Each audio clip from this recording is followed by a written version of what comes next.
We all know the staggering cost to human life that the two world wars and other devastating conflicts have wrought.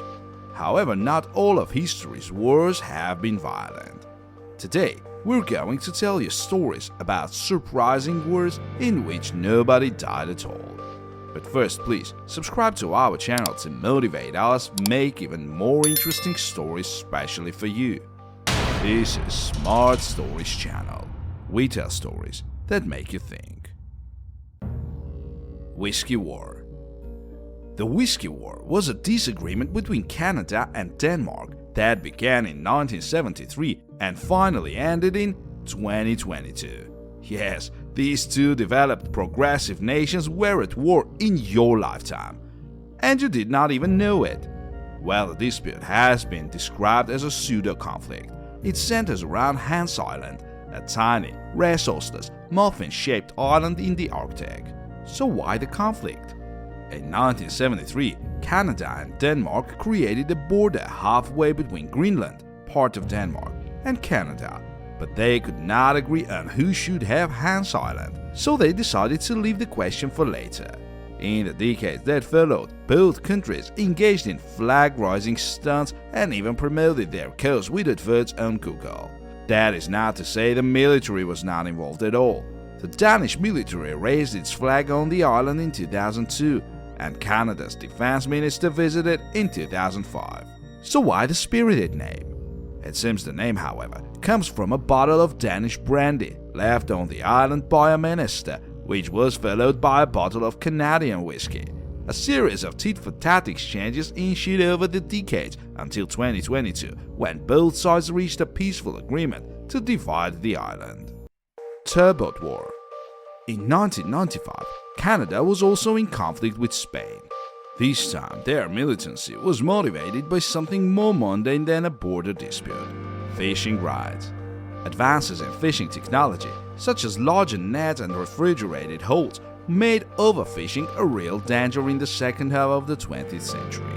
Measures had to be taken to protect valuable food sources, such as the North Atlantic Fisheries Organization setting quotas on allowable catches. The Canadians accused the Spanish and Portuguese of exceeding these quotas, particularly when fishing for turbot off the coast of Newfoundland, hence the name of the war.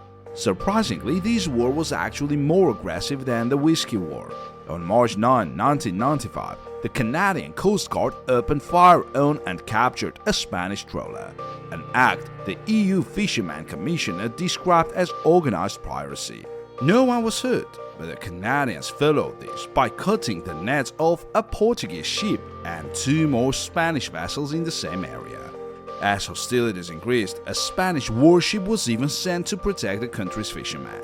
Luckily, just a few weeks later, on April 16, the EU, Canada, and Spain settled on an agreement and ended the dispute. Lobster War. The Turbot War was not the first episode of seafood-based enemy. In the 1960s, Brazil got into a bizarre dispute with France over the finer details of spiny lobsters, of all things. The Geneva Convention granted nations the right to all resources, including animals, in constant physical contact with the continental shelf. This means the land belonging to the country that can extend under the sea. In Brazil, it extends about 200 miles out to sea, where French fishermen had been catching lobsters. Since lobsters crawl, the Brazilians argued the French were breaking the law. The French disagreed, arguing that lobsters also swim. The Brazilians claimed the French were damaging their lucrative export business and dispatched a fleet of 6 destroyers and patrol boats to clear all foreign lobster boats from their waters. They captured 3 French ships. The French sent a destroyer of their own, but it was intercepted and escorted away by the Brazilian military. Despite initial diplomatic unease, no shots were ever fired.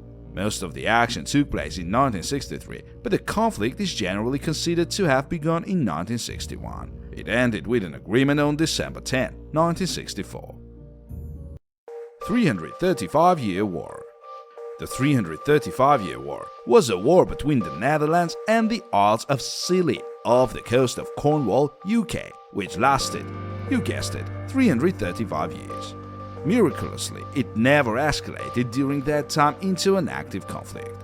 Yes, a war really started in 1651 and ended in 1986 without a single shot being fired.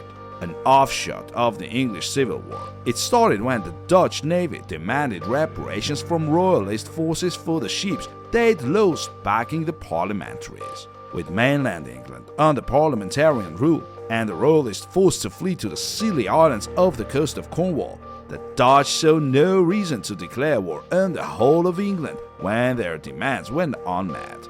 So they declared war specifically on the Scilly Isles in 1651. The royalists surrendered soon after. No longer under threat, the Dutch left without firing a shot. However, the unusual circumstances of declaring war against a tiny part of a nation led them to forget to officially declare peace. They were only reminded to do so in 1985 by historian Roy Duncan, who wrote to the Dutch embassy. A peace treaty was finally signed on April 17, 1986. Dutch City War. Also known as the Saloon War, the Dutch City War of 1883 had all the makings of a classic cowboy film with only one important difference: no one got hurt. Local elections in Dutch City in 1881 and 1883 brought in lawmen who wished to oust the gang, a group of businessmen and lawmen specializing in saloons, prostitution and gambling. Most of the gang left the city, but one businessman, Luke Short, had other ideas. He continued his businesses, buying the Long Branch Salon and hiring prostitutes to entertain the men inside.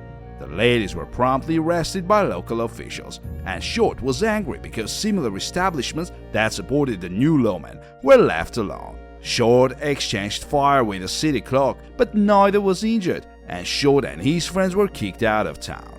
Short then established the Dutch City Peace Commission, a group of famous and powerful gunslingers to confront the city officials. However, fearing for their lives, the officials agreed to a compromise that allowed Short to recoup some of the lost money from his interests in the city and leave town without any bloodshed.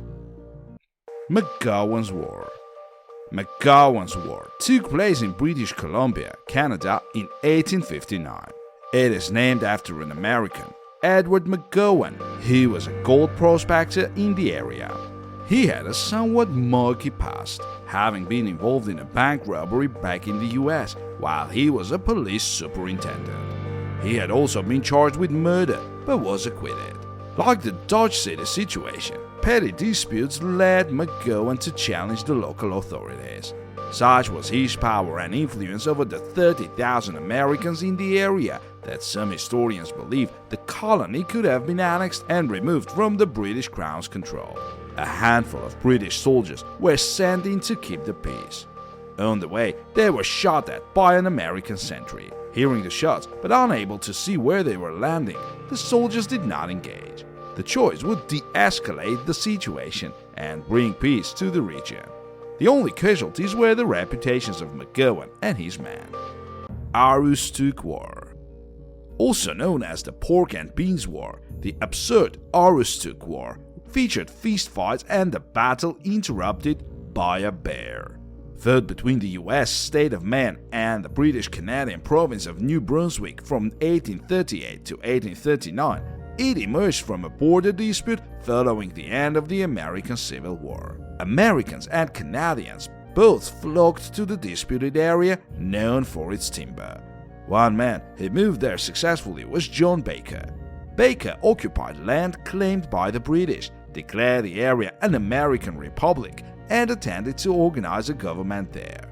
People who voted were arrested by New Brunswick officials, so the state of Maine chose to officially recognize the region as one of its towns instead. Tensions peaked in 1838 at the so-called Battle of Caribou, when the Americans confronted Canadian lumberjacks who were felling trees on American property. Tempers flared, guns were drawn, but a black bear attacked the Canadians, who shot it and fled. A series of tit-for-tat arrests of officials followed, and the newspapers began to speak of war.